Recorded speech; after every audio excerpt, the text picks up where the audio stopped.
Hi guys, this is Shanmugam manage பண்ணி. இன்னைக்கு நம்ம பார்க்க போற விஷயம் வந்து ஒரு பிசினஸ் சம்மந்தப்பட்டதுன்னு சொல்லலாம்னு வச்சுக்கோங்களேன். It's what is a hotel as a business. ஒரு ஹோட்டல் அப்படின்னு பார்க்கும்போது நமக்கு இன்வெஸ்ட்மெண்ட், அதாவது கேபிட்டல் அமௌண்ட் வந்து ரொம்ப ஜாஸ்தியா இருக்கும். But at the same time ஒரு 2-3 வருஷம் கழிச்சு நம்ம ப்ராஃபிட் மட்டுமே நம்ம இன்வெஸ்ட் பண்ண கேபிட்டலோட 2 to 3 அமௌண்ட் ஜாஸ்தியாவே இருக்கும்னு சொல்லலாம்னு வச்சுக்கோங்களேன். ஒரு ஹோட்டல் அமைக்க நம்ம மைண்ட்ல முக்கியமான விஷயம் வந்து 2. ஒன்னு லொகேஷன், இன்னொன்னு லே அவுட். லொகேஷன் எப்படி இருக்கணும்னா, நம்ம கட்ட போற இடம் வந்து ஏர்போர்ட் ரொம்ப பக்கத்துல இருக்கணும். அது சேம் டைம் ரயில்வே ஸ்டேஷன் பக்கத்துல இருக்கணும். தடுக்கி விழுந்தா பக்கத்துல மால் இருக்கணும், சரி கோயில் இருக்கணும், முன்னாடி ஏதாவது சுத்தி பார்க்க இடம் இருக்கணும். இந்த அளவுக்கு இருக்கணும் ஒரு லொகேஷன். சோ அப்புறம் லே அவுட். லே அவுட்னு பார்க்கும்போது ஒரு முக்கியமான ஒரு இதுன்னு சொல்லலாம்னு வச்சுக்கோங்களேன். அந்த லே அவுட் தான் ஒரு கெஸ்ட் ஒரு இம்ப்ரெஷனே கிரியேட் பண்ணும். தம்பி இது நல்ல ஹோட்டல்டா, சூப்பரா இருக்குடா, தடுக்கி விழுந்தா ரூம்டா, மேல லிஃப்ட்ல ஏறணும்னு வாசலே இருந்துச்சு ரூம். சோ இந்த மாதிரி சொல்ல வரும் அவங்களுக்கு வச்சுக்கோங்களேன். அது சேம் டைம் அவ்வளவு அற்புதமா இருக்கு, லக்ஸரியா இருக்கு. பட் அது சேம் காஸ்டும் கம்மியா இருக்கு. லக்ஸரினஸ் வந்து இந்த லே அவுட்னாலே வருதுன்னே நம்ம சொல்லலாம்னு வச்சுக்கோங்க. சோ இதுக்கப்புறம் நம்ம லே அவுட் பிளான் பண்றோம் அப்படின்னா என்னென்ன வேணும்னா, நான் ஒரு நார்மல் மெட்ரோ சிட்டில நார்மல் ஹோட்டலுக்கு சொல்றேன். ஒரு லே அவுட் அப்படிங்கிறது மெஜாரிட்டி டிசைட் பண்ற ஹோட்டலை பொறுத்த 4 டிபார்ட்மெண்ட் இருக்குங்க. Production, F&B, house keeping, front office. இதுல ப்ரொடக்ஷன், F&B வந்து ஹஸ்பண்ட் ஒய்ஃப் மாதிரியே சொல்றீங்கன்னு வச்சுக்கோங்களேன். 2 ஒன்னு விட்டு ஒன்னு இருக்காது. இப்ப இது 2 தான் ஹோட்டலுக்கு மெஜாரிட்டியா டிசைட் பண்றதுனே நம்ம சொல்லிக்கலாம். இப்ப ப்ரொடக்ஷன் பொறுத்தவரை என்னென்ன வேணும்னு வச்சுக்கோங்களேன். ஒரு நார்மல் கிச்சனுக்கு பக்கத்திலே ஒரு ரெஸ்டாரண்ட் மெயின் கொடுக்கறதுக்கும் நமக்கு ரொம்ப ஈஸியா இருக்கும். அடுத்து இன்னொரு விஷயம் என்னன்னா பார் வந்து எப்படின்னு பாத்துக்கிட்டோம்னு வச்சுக்கோங்களேன். இப்போ ஒயின் ஷாப் போயிட்டு ஒரு பியர் 120 ரூபாய்க்கு வாங்கினேன்னா அதே இது நான் ஹோட்டல்ல ஒரு நார்மல் ஃப்ரிட்ஜுக்குள்ள வச்சு எடுத்து கொடுத்துட்டு அதை நான் 1300 ரூபா 1500 ரூபா கூட நான் போட்டுக்கலாம். சோ இதுதான் பார்னு வச்சுக்கோங்க. நீங்க எந்த அளவுக்கு இன்வெஸ்ட் பண்றீங்களோ அதோட 4 மடங்கு 5 மடங்கு உடனே நீங்க எடுக்கலாம். அவுட்புட் எப்படி சொல்லி ப்ராஃபிட் எடுக்கலாம் நீங்க. அடுத்து பார்க்க வேண்டிய விஷயம் பேங்க்வுட்னு பாக்குறப்ப ஹோட்டல பொறுத்த 2 பேங்க்வுட் நீங்க வச்சுக்கலாம். ஒன்னு சிறுசு, இன்னொன்னு பெருசு. பெருசு எவ்வளவு பெருசுன்னா, பெருசு வந்து எப்பவுமே கிரவுண்ட் ஃப்ளோர் இருக்கிறது பெஸ்ட்னு வச்சுக்கோங்க. அண்டர் கிரவுண்ட்ல கிரவுண்ட் ஃப்ளோர் எப்படியும் கெஸ்ட் என்ட்ராங்க ரைட் சைட்ல இருந்தா கொஞ்சம் ரொம்ப பெஸ்ட். ஃப்ரண்ட் ஆஃபீஸ் தாண்டி ஃப்ரண்ட் எப்படி இருக்கணும்னா, எப்படி சொல்ல, white area for the what is a guest to enter and enter out. எப்படியுமே பேங்க்வுட்டோட பெரிய பேங்க்வுட் அப்படின்னு பாக்குறப்ப நமக்கு வந்து ஒரு 500 பேக்ஸ் 600 பேக்ஸ் நம்ம உள்ள அக்காமடேட் பண்ற அளவுக்கு இருக்கணும். சின்ன பேங்க்வுட் வந்து ஒரு 150 பேக்ஸ் மேக்ஸிமம் அந்த அளவுக்கு வச்சுக்கலாம். சோ சின்ன பேங்க்வுட் நம்ம எதுக்கு விடுறோம்னா, ஒரு பர்த்டே பார்ட்டிஸ், சோ அந்த மாதிரி சின்ன அக்கேஷன்ஸ் மட்டும் விடுவோம். பெரிய பேங்க்வுட் வந்து மேரேஜ், பொலிட்டிக்கல் மீட்டிங்ஸ், சோ அந்த மாதிரி கூட சில டைம் அலாட் பண்ணுவாங்க. சோ பேங்க்வுட் பாக்குறப்ப நம்ம பேங்க்வுட் இவ்வளவு பேர் வருவாங்களே, நம்ம எங்க சமைப்போங்கிற பாக்குறப்ப வெளியே வாடகைக்கு சமைக்கிறோம், அது வந்து சம்டைம் ரிஸ்கா மாற வாய்ப்பு இருக்கு. சோ பேங்க்வுட் தனி கிச்சன் வைக்கிறது நமக்கு ரொம்ப பெஸ்ட். அதனால பேங்க்வுட் கிச்சன் பாக்குறப்ப அவ்வளவு பிரச்சனை இல்ல, அவ்வளவு யோசிக்க வேண்டிய விஷயம்னு சொல்ல முடியாது. இப்ப நம்ம நார்மல் மெயின் கிச்சன்ல சின்ன ரேஞ்ச் அப்படிங்கிறப்ப கொஞ்சம் பெரிய ரேஞ்சா இருக்கும். இப்ப இந்த ரேஞ்சில் வந்து நம்ம 500 பேர் சமைக்கிற டைத்துல இங்க 10 பேர் தான் சமைச்சிருக்க முடியும். சோ அந்த மாதிரி இருக்கும் ரேஞ்ச். சோ இதுதான் வந்து பேங்க்வுட் கிச்சன் சொல்லலாம். அப்புறம் மீதி என்ன பார்க்கும்போது அடுத்து வருவது ஃப்ரண்ட் ஆஃபீஸ். ஃப்ரண்ட் ஆஃபீஸை பொறுத்தவரை என்னன்னா, இவங்க தான் ரூம்ஸ் அப்புறம் மேனேஜ் பண்றதுன்னு சொல்லலாம்னு வச்சுக்கோங்களேன். ஃபார் எக்ஸாம்பிள் ஃப்ரண்ட் ஆஃபீஸ்னா ஒரு 60 ரூம் மேனேஜ் பண்ணுவாங்க. இது வந்து அவங்களோட இன்கம். இப்போ 60 ரூம் இருக்கு. ஸோ இந்த 60 ரூம் என்ட்ரி எக்ஸிட், எந்த ரூம் வேகன்சியா இருக்கு, எந்த ரூம் புக் பண்ணலாம். சோ இது வந்து அவங்களோட இன்கம் சொல்லலாம். அவங்களோட இன்கம் ஹோட்டலை பொறுத்தவரை. அடுத்து ஹவுஸ் கீப்பிங் பொறுத்தவரை ஒரே ஒரு இன்கம் எனக்கு தெரிஞ்சு இருக்குதுன்னா நம்ம லாண்ட்ரின்னு மட்டும் தான் சொல்ல முடியும். ஏன்னா மற்ற டிபார்ட்மெண்ட் எல்லாமே மற்ற இதோட இன்டர்லேட் ஆகிட்டே இருக்கும். பட் ஹோட்டலுக்கு டைரக்டா இன்கம் எடுத்து கொடுக்குறது லாண்ட்ரி டிபார்ட்மெண்ட், அதாவது ஹவுஸ் கீப்பிங்கோட ஒரு பார்ட்னே சொல்லலாம். இதுக்கப்புறம் அது ஸ்டோர் டிபார்ட்மெண்ட். அது எதுக்குன்னா மிச்சதுக்கு எல்லாத்தோட ஸ்டோர் மெட்டீரியல்ஸ் ஏதாவது ஸ்டோர் பண்ணிக்கணும்னு சொல்லலாம். ஃபார் எக்ஸாம்பிள் இப்பனா ஃப்ரண்ட் ஆஃபீஸோட திங்ஸ் எல்லாமே அங்க வைக்கிற மாதிரி இருக்கும். Pencil, their indent materials like Colin for wiping the glasses, wiping the tables, அந்த மாதிரி சொல்லலாம். அதுக்கப்புறம் பார்க்கும்போது ப்ரொடக்ஷன்ல இருக்கிற பல்சஸ், ரைஸ், சாதத்துல இருந்து பருப்புல இருந்து மசாலா பொடி வரைக்கும் அவங்களோட இன்டென்ட் கொடுத்து ஸ்டோர் ரூம்ல இருந்து வாங்குற மாதிரி இருக்கும்.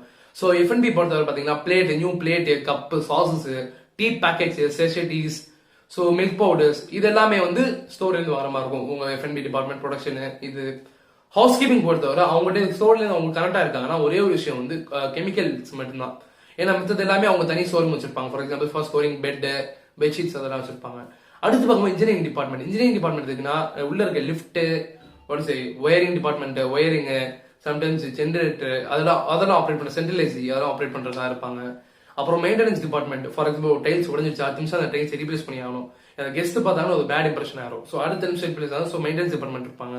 பெயிண்ட் இதெல்லாம் வந்து எப்படி சொல்றது, ஃபார் எக்ஸாம்பிள் ஒரு ஹோட்டலுக்கு வந்து ஒரு 2 இயர்ஸ் ஒன்ஸ் தான் பெயிண்ட்ஸ் அடிப்பாங்கன்னு வச்சுக்கோங்களேன். சம்டைம் டேமேஜ் ஆச்சு அப்படின்னு தெரிஞ்ச இடத்துல மந்த்லி அடிக்க சில ஹோட்டல்ஸ்ல வந்து ரொம்ப டேமேஜ் ஆகுது செவரு அப்படிங்கிற இடத்துல டைல்ஸ் ஒட்டுவாங்க.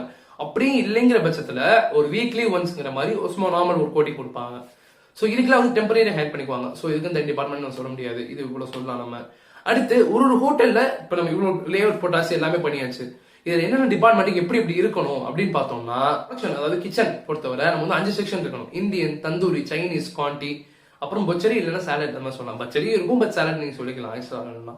அப்புறம் உள்ள ஒரு கோல்ட் ரூம் இருக்கும். அது எதுக்குன்னா நம்ம நார்மல் மில்க் பாக்கெட்ஸோ இல்ல டொமேட்டோஸோ ஸ்டோர் பண்ணி வைக்கிறக்கா, எப்படி எடுக்க போறோம் அப்படிங்கிறதுக்கா. அப்புறம் கிச்சனை பொறுத்தவரை உள்ள ஒரு செஃப் கேபின் இருக்கும். அப்புறம் கீழே பாத்தீங்கன்னா ஒரு கோல்ட் ரூம் வச்சிருப்பாங்க. அந்த கோல்ட் ரூம் எதுக்காகனா, இப்ப நாளைக்கு ஒரு 500 பேர் வராங்க ஒரு கல்யாணம் அப்படிங்கிறப்ப நம்ம ஒன்னே சிக்கன் மட்டன் போய் அன்னைக்கு வாங்கிட்டு இருக்க முடியாது.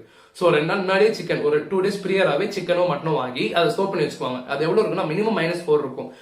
ஈவன் ஸ்டோர் ஐஸ்கிரீம்ஸ் இது அந்த மாதிரி சொல்லலாம். அப்புறம் தனியா பேக்கரி இருக்கும். பேக்கரியில என்னன்னா ஒரு ஓவன் இருக்கும், ஃப்ரீசர், அதுக்கும் தனி ஃப்ரீசர் கொடுத்துருப்பாங்க, mixer, grinder, bowls, sachet packet, chocolates, milk chocolates, white chocolates, அந்த மாதிரி ஸ்மால் டாட்ஸ், டெக்கரேஷன்ஸ், இந்த மாதிரி நிறைய சொல்லிட்டே போகலாம். அவங்களுக்கு பைப்பிங் பேக், ரோலர்ஸ், ஷேப்ஸ், அந்த மாதிரி நிறைய மெட்டீரியல்ஸ் வச்சிருப்பாங்க அவங்க. அப்புறம் பார்க்கும்போது ஹவுஸ் கீப்பிங் டிபார்ட்மெண்ட் பார்க்கும்போது அவங்களுக்கு தான் கொஞ்சம் பெரிய இன்டர்னே சொல்லலாம்னு வச்சுக்கோங்க. ப்ரொடக்ஷன்லாம் வந்து இப்படி சொல்ல அதை வச்சே நம்மளால யூஸ் பண்ணிக்கலாம், ஒரு ரேஞ்சு அதெல்லாம் வந்து நம்மளால யூஸ் பண்ணிக்கலாம். பட் ப்ரொடக்ஷன் ஹவுஸ் கீப்பிங் வரும்போது வந்து curtains, beds, bed straps, cot, சைட்ல இருக்க பல்ப், என்ன மாதிரி பல்ப் சூஸ் பண்ணலாம், கீழே டைல்ஸ் என்ன மாதிரி டைல்ஸ் பண்ணணும், பாத்ரூம் என்ன மாதிரி கிளாசெட் யூஸ் பண்ணணும், பாத்ரூம் டைல்ஸ் என்ன யூஸ் பண்ணணும், சைட்ல பாத்ரூம் பிடிக்க கம்பி, அது இருக்க டவல் என்ன பிராண்டு, என்ன மெட்டீரியல், ஒயிட் பண்ற கிளாத் என்ன கிளாத், அது பூரா கிளீன் பண்ற கெமிக்கல் என்ன கெமிக்கல், இது பூரா வந்து கொஞ்சம் நல்லா முன்னாடியே பிளான் பண்ணி அதுக்கு ஏத்த மாதிரி அவங்க வாங்கணும். அதுக்கு மேல வாங்கி இது யூஸ் பண்ற மாதிரி இருக்கும். அப்புறம் ஃப்ரண்ட் ஆஃபீஸ் பார்க்கும்போது இது கொஞ்சம் பெரிய ஒரு முக்கியமான விஷயம்னு சொல்லலாம்னு வச்சுக்கோங்க. இது எப்படின்னா, நம்ம கெஸ்ட் கேட்டது வந்து உள்ள வந்துருவாங்க, செக்கிங்லாம் முடிச்சு சில செக் போஸ்ட் இருக்கும், அப்படி இல்லைன்னா நேரம் கெஸ்ட் உள்ள வந்துருவாங்க. உள்ள வரும்போது ஃபர்ஸ்ட் எக்ஸ்பீரியன்ஸ் நல்லா இருக்கணும். ஸோ மெஜாரிட்டியான ஹோட்டல்ஸ் வந்து ஃப்ரண்ட் ஆஃபீஸ் எக்ஸ்போஸ் பண்றதுக்காக காமிக்கிறது கிளாஸ் அவுட்டிங் தான். ஸோ பெரிய கிளாஸ் வச்சு தான் ஃபர்ஸ்ட் எப்பவுமே ஹோட்டல் கவர் பண்ணிருப்பாங்க. ஏன்னா கிளாஸ் வந்து ராயல் லுக்கோ லக்ஸரி லுக்கோ கொடுக்கும். அதுக்கப்புறம் உள்ள போகும்போது பெரிய கார்பெட் சுட் பி லக்ஸரி. நடந்து போகும்போது நார்மல் சீப்பான கார்பெட் மாதிரி இருக்கக்கூடாது. they should feel that they are walking inside a 5-star normal budget hotel இருந்தாலும் ஒரு 5-star hotel போற லுக் இருக்கணும். அப்புறம் கெஸ்ட் மேல ஃப்ரண்ட் ஆஃபீஸ் டேபிள் மேல கெஸ்ட் கை வைக்கும் போது அது டைல் அந்த மார்பிள் வந்து ஒரு ஹை குவாலிட்டி அவங்களுக்கு கொடுக்கணும். ஒரு feel they have to feel that it's a high quality material. So அந்த மாதிரி கொடுக்கணும். சோ அதுக்கப்புறம் நம்ம பார்க்கும்போது உள்ள இருக்க டேபிள் சிஸ்டம் ஃப்ரண்ட் ஆஃபீஸ் வருது. இப்ப எல்லாம் வந்து ரொம்ப யூஸ் பண்றது சாஃப்ட்வேர் யூஸ் பண்ணுவாங்க. ஏன்னா முன்னாடிலாம் வந்து சில சமயம் உங்களுக்கு ஒர்க்கர்ஸ் என்ன பண்ணுவாங்கன்னா ஒரு ரூமே புக் பண்ணாலுமே அதை வந்து காமிக்காம they will put the money in the package and it will be going on. So it was resulting in loss in a hotel. So hotels came up with this software. அந்த software என்னன்னா ஒரு hotel இன்ல இருக்கா, அவுட்ல இருக்கா, இல்ல கிளீனிங்ல இருக்கா, இல்ல it is ready to be occupied, இது எல்லாமே காமிக்கிற மாதிரி இருக்கும்னு வச்சுக்கோங்களேன் இந்த சாஃப்ட்வேர். சோ இது வந்து எதுக்குன்னா ஒரு நைட் ஆடிட்ல இருந்து எல்லாமே கம்ப்ளீட்டா ஹெல்ப் பண்ற மாதிரி சாஃப்ட்வேர் இருக்கும். அப்புறம் கீ கார்ட்ஸ், இப்ப முன்னாடிலாம் வந்து ரூம் கீஸ் கொடுப்பாங்க, இப்ப எல்லாம் வந்து கம்ப்ளீட்டா கீ கார்ட்ஸ். பட் இப்ப சில 5-star ஹோட்டல்ஸ் பண்ணா போன்ல ஒரு ஆப்பே கிரியேட் பண்றாங்க. So if you just scan the QR code which is in the room will get opened. அவ்வளவுதான், அது ரொம்ப ஈஸியா சொல்லலாம்னு வச்சுக்கோங்க. அப்டேட்டா போயிட்டு இருக்க you will attract the guest the more அப்படின்னு சொல்லலாம். அப்புறம் பொறுத்தவரை ஃப்ரண்ட் ஹவுஸ் பொறுத்தவரை ஒரு 60 ரூம் சொல்லியிருந்தேன் நான். ஸோ 60 ரூம்ஸ்ங்கிறப்ப ஒரு 5 டைப்பா பிடிச்சிக்கலாம். அதை பேசிக் ரூம்ங்கிறது எல்லா ஹோட்டலையும் ஒழிச்சிக்கிற ரூம். இப்போ யாராவது தெரிஞ்சவங்க வராங்க, நம்ம மேனேஜ்மெண்ட் தெரிஞ்சவங்க வராங்க, இல்ல people who Khan afford that much அப்படிங்கிறவங்க வந்து ஒரு அந்த ரூம் பே பண்ணுவாங்க. ஸோ பேசிக் ரூம் ஒன்று இருக்கும், சிங்கிள் ரூம் ஒன்று இருக்கும், டபுள் ரூம் ஒன்று இருக்கும், ட்வின் ரூம் ஒன்று இருக்கும். அப்புறம் பார்க்கும்போது இது இருக்கும், எக்ஸிக்யூட்டிவ் ரூம் ஒன்று சொல்லலாம். சிங்கிள் ரூம் கூட சும்மா நம்ம சிங்கிள் கார்டு, டபுள் ரூம் கூட டபுள் கார்டு சொல்லலாம். ட்வின் ரூம்ங்கிறது ஒண்ணுமே கிடையாது, இங்கிட்ட ஒரு போயிட்டு அங்க ஒரு பெட் இருக்கும், அவ்வளவுதான். அப்புறம் எக்ஸிக்யூட்டிவ் ரூம்னா உங்களுக்கு கம் வித் லிவிங் ஏரியா, தனியா ஒரு லிவிங் ஏரியாவோட வரும் எக்ஸிக்யூட்டிவ் ரூம்னா. ஸோ இதுக்கு எவ்வளவு சார்ஜஸ் பாத்தீங்கன்னா பேசிக் ரூம் வந்து 800 சார்ஜ் பண்ணுவாங்க. Sometime you can charge, okay நான் என்ன சொல்றேன் சார்ஜ் பண்ணுவாங்க இல்ல, யூ கேன் சார்ஜ் அப்படின்னு சொல்றேன். Single room 1500, double room 1950 charge பண்றான். அப்புறம் ட்வின் ரூம்ங்கிறப்ப 2300. என்னடா ஒரு தனித்தனியா வச்சிருப்பேன், அது அப்படிதான், அதான் பாலிடிக்ஸ், அதான் ஹோட்டல். அப்புறம் இந்த எக்ஸிக்யூட்டிவ் போகும்போது சார்ஜ் அரௌண்ட் 3000 போகும்போது இதெல்லாமே வித்வுட் டாக்ஸ், நீங்க வித் டாக்ஸ் போடும்போது கொஞ்சம் கூட வரதான் செய்யும். ஸோ இவ்வளவு விஷயம் இருக்கு ஃப்ரண்ட் ஆஃபீஸை பொறுத்தவரை. அப்புறம் ஃப்ரண்ட் ஆஃபீஸ்க்கு ஒரு பேக் ஏரியா இருக்கும். பேக் ஏரியா இருக்குன்னா ஃப்ரண்ட் ஆஃபீஸ் மேனேஜர் சொல்லலாம். சில சமயம் ஹெச்ஆருக்கு தனி கேபின் கொடுத்துருப்பாங்க, பட் இல்லாத பட்சத்தை நீங்க அதை வந்து ஹெச்ஆர் வந்து யூஸ் பண்ணிக்கிற மாதிரி இருக்கும். ஹெச்ஆர் கேபின் ஒன்று வரும். அப்புறம் வேற என்னன்னா சொல்லலாம், ஹெச்ஆர் ஸ்டாஃப்ஸ் ஒன்று சொல்லலாம். அப்புறம் இந்த சைட் வந்தோம்னா F&B டிபார்ட்மெண்ட் பொறுத்தவரைனா 2 ரெஸ்டாரண்ட் வச்சிருப்பாங்க, ஒன்னு ஸ்பெஷாலிட்டி, ஒன்று நார்மல். ஒரு நார்மல் வந்து எப்பயுமே கிச்சன் ஒட்டியே இருக்கும், ஸ்பெஷல் வந்து கொஞ்சம் மேல ஃபர்ஸ்ட் ஃப்ளோர்ல செகண்ட் ஃப்ளோர்ல வச்சிருப்பாங்க. ஸோ ரெஸ்டாரண்ட் பொறுத்தவரை என்னென்ன தேவைன்னா, சும்மா நார்மல் ரெஸ்டாரண்ட் ஒண்ணுமே கிடையாதுங்க. ஒரு நீட்டான பெஞ்ச், ஒரு நல்ல சேர், அந்த ஹோட்டலோட தீமை எக்ஸ்பெக்ட் பண்ற மாதிரி வச்சுக்கோங்களேன். ஃபார் எக்ஸாம்பிள் இப்போ ஒரு விண்டேஜ் ஒரு பழங்காலத்து ஹோட்டல்னா நீங்க ஒரு மர சேரு, அந்த லுக் கொடுக்கணும் உங்களுக்கு. ஸோ அந்த மாதிரி கீழே ஃப்ளோரிங் வந்து பாதாங்கல்ல எப்படி சொல்றது, அந்த மாதிரி கல்லு, ஒரு பாறைகள் அந்த மாதிரி உள்ள கொடுக்கலாம் நீங்க விண்டேஜ் ஹோட்டல். ஸோ இப்போ லக்ஸரி ஹோட்டல்ஸ் வந்து டைல்ஸ் ப்ரொவைட் பண்றாங்க, டைல்ஸ் வித் கார்பெட்ஸ் ப்ரொவைட் பண்றாங்க. ஸோ அந்த மாதிரி யூ ஹேவ் டு அடாப்ட் ஓட சே நீங்க என்ன யூஸ் பண்ண அதுக்கு. ஸோ சுத்தி இருக்க வால்ஸ் வந்து பேப்பரை ஓட சொல்லலாம் without paint can stick papers or tiles வந்து இப்போ அப்ரிசியேட் பண்ணிட்டாரு ரெஸ்டாரண்ட்டுக்குள்ள. So most day what they stick is paper paper விட்டுவாங்க. அப்புறம் என்ன கட்லரி கிராக்கர்ஸ் ஒரு சே யூ ஹேவ் டு ஒரு சே ரீயூஸ் பண்ண முடியாது. நீங்க ஒரு இதை யூஸ் பண்ணி கிட்டத்தட்ட ஒரு மாசத்துக்கு இது அந்த மாதிரி வச்சிருக்கோம் நீங்க. ஸோ இந்த ஒரு மாசம் அந்த கப்பு அப்படிங்கிற ஒரு பிளான்லேயே நீங்க கப்பு வாங்குற மாதிரி இருக்கும். ஸோ அந்த அளவுக்கு லக்ஸரியாவும் இருக்கணும், as well as cheap and பெஸ்டாகவும் இருக்கணும். இந்த மாதிரி சொல்லலாம். ஸ்பெஷாலிட்டி ரெஸ்டாரண்ட் ஒண்ணுமே கிடையாதுங்க. இப்போ நீங்க இங்க ஒரு ஃப்ரைட் ரைஸ் வாங்கினீங்கன்னா நார்மல் பவுல தம்பி தென்றா அந்த மீன்ஸ் பூக்கு வச்சு கொடுத்துட்டாங்க. சைனீஸ் ஸ்பெஷாலிட்டி ரெஸ்டாரண்ட் வச்சுக்கோங்க. அங்க போய் ஒரு ஃப்ரைட் ரைஸ் ஆர்டர் பண்றேன்னா அங்க ஒர்க் பண்ற ட்ரெஸ்ல இருந்து டேபிள்ல இருந்து ஒர்க் பண்றவங்க ட்ரெஸ் டேபிள்ல இருந்து எல்லாமே இந்த ஒரு சைனால போய் நான் சாப்பிடணும் அந்த அளவுக்கு கொடுக்கும். இது வந்து கொஞ்சம் இன்னும் இங்க ஒரு ஃப்ரைட் ரைஸ் 80 ரூபாய்னா அங்க ஒரு 200 ரூபாய் 250 ரூபா இருக்கும். So that's the way they made the income. They make the income new and new. They get the guests. They make what to say. இது வந்து ஒரு மிடில் கிளாஸ் ஃபேமிலி பார்க்கும்போது என்னடா இவ்வளவு பண்ணுறா நீங்க அல்பமேட்டிக் எவ்வளவு பண்ணுறான்னு இருக்கும். பட் ஹை கிளாஸ் பார்க்கும்போது wow they love to spend for that. Okay, so அந்த அளவுக்கு இருக்கும். ஸோ ஹோட்டல்ஸ் எப்பயுமே எக்ஸ்பெக்ட் பண்றது வந்து they make the guests happy. So what all they can do they will do அப்படின்னு சொல்லலாம். அடுத்து பாரை பொறுத்தவரைன்னா ஹை ஸ்கிப் மிஷின்ஸ் இருக்கும், கட்லரி கிராக்கர்ஸ், வெண்ணெய் ஒயின் ப்ரொவைட் பண்றாங்க, மாக்டெயில் ப்ரொவைட் பண்றாங்க. அப்புறம் அங்க இருக்க பார்டெண்டர், அவருக்கு பார்டெண்டருக்கு மட்டுமே ஒரு தனியாக கோர்ஸ், அதுக்குன்னு தனி எஜுகேஷன் கொடுத்து அதுக்குன்னு தனி கோர்ஸ் படிச்சவங்க தான் ஹையர் பண்ணுவாங்க. அப்புறம் அதுக்கான ஒரு ஷேக்கர்ஸ், கிரஷர்ஸ், ஸோ அதுக்கு மியூசிக் டிஜே மிஷின், ஸ்பீக்கர்ஸ் எல்லாமே லக்ஸரி. பட் அது சேர்ந்து we should not be out. So அந்த மாதிரி சூஸ் பண்ணுவாங்க.